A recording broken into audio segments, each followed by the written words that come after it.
Hello everyone. In this session, we will discuss the preprocessors in our C language.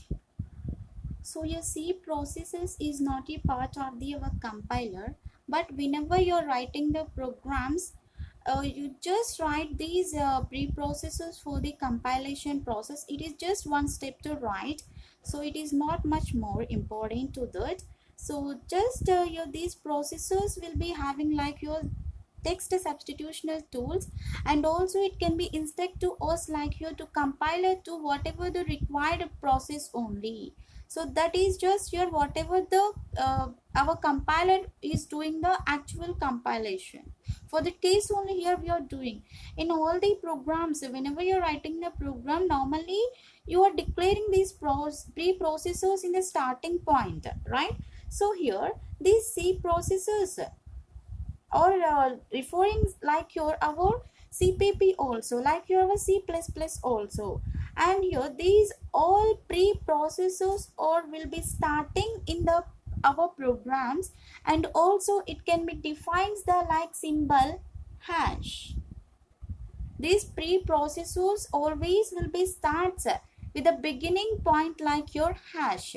Normally if you're writing the hash include stdio.h, conio.h, everything, right? So here these all we can call like your our pre-processors. So the pre-processors commands will be begins with the hash symbol. What it is? Hash symbol. And it must be the non-block character, and the pre-processing directly it can be begins with the our first column. Okay, so here what we can call this is it is like your non-blank character. Your hash is the non-blank character, non-blank character. And also here this is the starting point for the our programmatic. By this only we can begin the our programmatic. And you can see whatever we have the pre-processors in the C language. So first here you can see hash define. We have the hash define. Okay, so here this hash define, so hash define is our preprocessor. So by using this here we can substitute the our preprocessors to the our macros. Okay, so we can substitute the our preprocessors to the macros. So here what is a macro? So here just your macro is our fragment of the code. By using this here we can give this some name. Suppose if you are using the any name into this, we can replace those into the form of our macro format. Simply you can say this macro will be in the form of two ways. One is like your whatever the user is defined, if it is adding, if you are identifying that one, so if it is a valid identifier you can mention that into that. Otherwise here you can write the simply our keyword, whatever you have the keyword that you can mention into this. Okay, so here this define can be performs like substituting the our preprocessor to the macros, preprocessor macro. And here if we need to be define any of array lengths, or else here if we need to be define the name for the persons, or else if we need to be define the any constant values. Okay, so this define is used for the defining of the constant values. In that case here you can use the our define just by using the hash define maximum of array length, or else your hash define pi 3.14, or else hash define name, whatever you have the name. Okay, that you can define. For example you can see hash define. Okay, hash define, here I am choosing the pi. That to here our value, what it will be having the pi value, that is like your 3.14. Okay, like this here you can define, or else here directly you can perform like just within the form of without the equal to also. Okay, define can be performs like your constant values. And next here we have the second one, that is the hash include.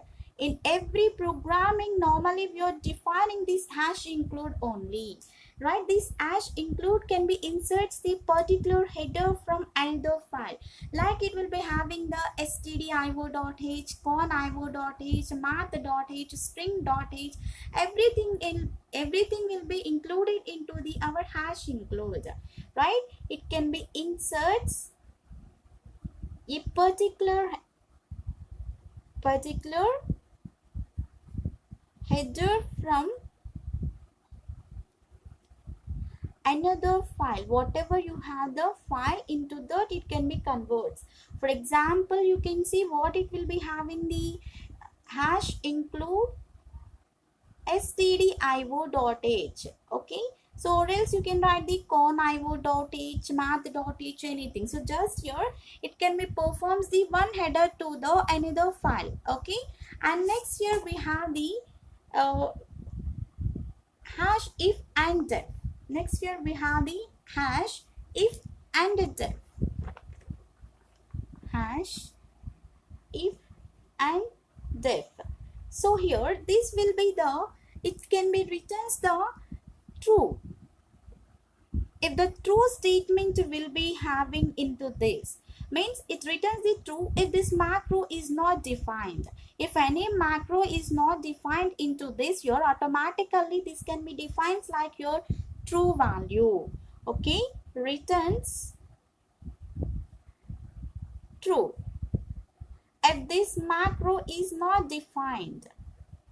So when it will be defined the true, here macro is not defined only, it can be performs this one, otherwise your automatically it can be performs like your false statement. It can be performs like false statement. Okay, so for example you can see what it will be displays. For example, okay, so just hash if and def, and just I'm writing the one message. Okay, and also it will be having like this. After that you can define whatever you have, whatever you are writing the message you can define into this. Suppose if you are defining the message is like your hello, you can define. After that your, after the completion of this here you can perform like closing of the if. After completion of this here you can close the our if. How means your hash and if, hash and if. Okay, so now here our if is closed. Okay, like this here we can define the our if and if. And next here we have the hash if. Next here we have the hash if. So if you're defining the hash if, it can be performs like here if the compiler will be having any conditions, if it is true or not. Okay, so normally you know the conditional statements, right? In that case we are using this if condition. So it can be performs like test if a compile time condition. So if it is true or false type here, it can be performs your condition is true. Okay, if def. Okay, if definition. So you can perform this one into the our compile time process. For example, you can see how we can perform if we have, right? So just here you can write the our def, and after that you can debug this one.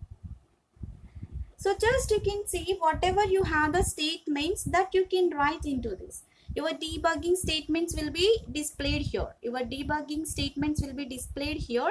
After that you can close the our and if. After that you can close with the our if, like here within the form of and if. Okay, like this here we can perform the hash if. And next here we have, okay, next here we have the if def. So we discussed if and def. So now we will discuss the if def. We have like your if def. So now here if def can be returns the true macro if the macro is defined. It is also similar to the our like your if and def. In the if and if also it is referring to the true only. So if the macro is not defined, so here in this it can be written the true if the macro is defined. Macro is defined. So means, so just you can see in the if and if here macro is not defined, that is true. In this macro is defined, this is true. That is the difference for this. And next here we have the hash else. In the else part, okay, so if it is not there, we are moving to the else part, right? So in the else part here, it can be performs the else and hash if into the one statement, or else here you can see it can be performs the alternative for the if statement. Alternative for the if statement. If the if statement is the false, or else if the if statement is the false, automatically it can be displaced whatever you have the statements in the else part. And next here we have the elif. Elif means here it is like your else if. So it can be performs the any one of a statement. It may be the else, or else it may be the if statement. That is depends on the statement only. And next here we have the and if. Next here we have and if. Normally in the previous also we wrote the and if after the completion of the if and if, right? So what is the and if? If you completed the process of writing the programmatic, just close with the and if statement. Okay, so it can be ends the preprocessor. It can be ends the preprocessor conditions. Conditionally, it can be processing the our end process. And next here we have error. And next here we have the error. So this error can be prints the one error message. So if you got the any error into the programmatic, it can be prints the our error message. Error message on our programmatic. Okay, so like your whatever in where you got the error, that can be displayed. If you have any hello world program in that you got, means your it can be displays our error message with the hello world. So this is like your whatever you have the file name like that. And next here you will be having like hash undef. Next here you will be having the undef. So this is like your undefinition, or else your undefined. It can be undefines the our preprocessor macro. Undefines a preprocessor macro. It can be undefines the our preprocessor macro. So how it can be undefines? For example, you can see how it will be. So just you can write the undef. Here I am choosing the file name. Here I am choosing the file size. Okay, so here the file size cannot be defined. So in that case, we are taking the defined process with the size. So here I am mentioning the size like this. This is the undefined by the our macros. Okay, like this here we can perform the preprocessors. Thank you for the watching. If you like the video, subscribe to my channel.